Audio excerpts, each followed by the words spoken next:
Long ago, the bustling streets of Singapore echoed with a different kind of music, birdsong, a symphony woven by the serene feathered voices that fill the air. Their songs drew crowds, but the conversations weren't just about competition, but about community and a shared appreciation for the beauty of bird singing. While time has shifted and landscapes have changed, the melody of bird singing lives on today.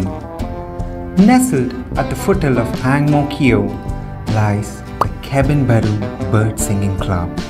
Considered the largest arena in the country and one of the largest in South Asia, 426 poles stand strong in a lush green field unlike anything we have seen before. Hooks atop the pole hold on to intricate cages, providing the stage for the songbird that lives inside. And today, the club is abuzz with excitement as the annual competition unfolds. A joyous celebration of this timeless heritage, a place where our feathered friends unleash their music once more. Among the participants, Mr. Bashir stands out.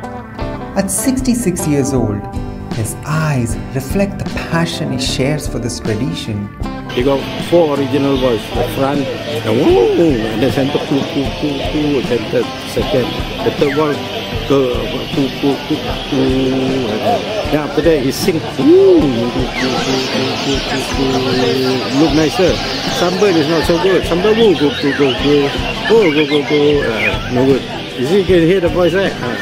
So this is where when this judge will compare this bird and give points. There you see the white one?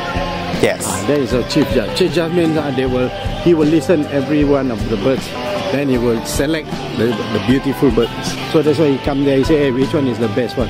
That bird I see nice. Why you give this point no good? You check again this bird. Then that fellow will go and check. So sometimes they have to listen to the judges, to the chief judge. What is this orange flag that I saw them putting? That is the bird singing. When the bird sing, they will put a flag. Okay. So from far you say, oh, my bird singing, I got flag. I'm happy. One person will be judging for 1 hour. Let's say you move 45 minutes, your bird never get. You still have another 15 minutes to get chance again. But still don't sing, that's just too bad. So you have more time to let the bird sing. Sometimes the bird sing, you put one flag, but the bird doesn't sing beautifully. So this is where you got 1 hour to move around and to counter check again or to listen again. To make sure you listen to the proper voice. These stuff points, they have category like this. So they have 1, 2, 3, 4. So just now I tell you, you want to learn about the point. The voice is like this one: front, center, then the melody, then the far must have the cool, nice. So this one they call center. Tengah means Malay words. Tengah means center. Center means after the woo, then the center woo, that is called the center. So this irama is the melody. Melody is always come the last because of the voice. This one is the boom. At the back when they have last, the bird must have boom. Cannot cannot. As Mr. Bashir waits in anticipation, our attention is drawn to a special mix on the table, crafted by Uncle Teng, the club's resident artisan and Singapore's only handmade birdcage maker. Every singer needs a stage, and Uncle Teng skillfully provides one. 我看这个昂哥姐姐来自木网，再去上班了嘛。他说：“昂哥，你那个鸟要不要卖？”他说：“我要卖的。”那时候我做学徒，你知道吗？一天才2块8耶，做了半死啊！我就把那个钱存起来，跟他买那只鸟。我说我没有钱啊，你50块卖给我了。以前50块蛮大的，你知道吗？我就把它带回家了。从那边开始我就研究这个鸟笼了，想去做。我就置业公益的学校了。公益学校我学到很多那个木工的东西啊，铁工都有学到了，然后尽量用在这个鸟笼了。然后我画图了，把那个鸟笼设了。他们说：“哇，你做得很美嘞，你要不要卖给我啊？”我从那边开始到现在了。后来我们几个人就要求了，我们说我们玩那个鸟了。给他批准我们在那边哦。然后1975年我们做这个鸟场哦，做到现在了。这个现在是由旅游局这个 over 了这个地方，他带很多的旅客来这边参观我们新加坡的文化了，养鸟的文化这样嘛。我们现在我是用那种纤维啊，我现在就用fiber 跟柱啊，我从中国订那个柱下来了。我有做一个给我的养老师傅啊，他在登嘉楼啊比赛每次冠军啊，他拿到 A class 鸟，他拿去比赛每次都拿冠军啊，因为那个不是，那里面有个盒子了啊，那个声音比较不一样啦，增加它的 echo 这样啦，有 vibrate 的声音也跑出来了。这个楼没有铁钉的，一个它的毕竟是用木纹，它没有铁钉的，通通没有铁钉的。这种是我从中国订下来的嘛，这个中国的男足啊。There's a commotion in the crowd as the points for the first 3 rounds are announced for all the competing sections of the birds. Mr. Bashir walks up to the board, hoping to find any answers on all of his birds' rankings. You see the front 17, I mean the bird, wow, very good. The center also good, nice. But the melody maybe a little bit short, not so beautiful as that. And the Kong is also middle and not so very good, not so very low. Mr. Bashir leaves with the crescendo of contentment playing in his heart, a soul full of life and brimming with joy in his victory and his sincere desire to spread happiness to those around him. Among them is Mr. Robin, co-founder of the club, who approached Mr. Bashir with a bright, friendly smile, ready to offer words of encouragement and kindness.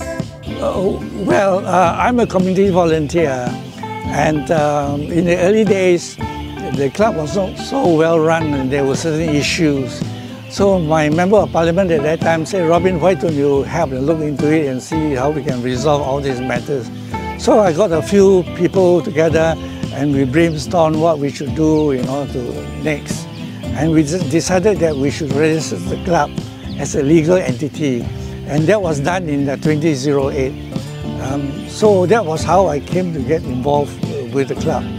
And I find it there are certain benefits the hobbies enjoy. So that's why I continue to help them to maintain the club, to ensure that it's a viable hobby for them, and that the location is well maintained and ensure that the place is properly maintained. Kayleen, a young girl, watching from the sidelines of the club with wide-eyed wonder, representing how the future of this tradition shines bright not only in seasoned hands but also in the eyes of young hearts like Kayleen's. And I think there will always be at least a handful of people interested in taking care of birds and keeping them.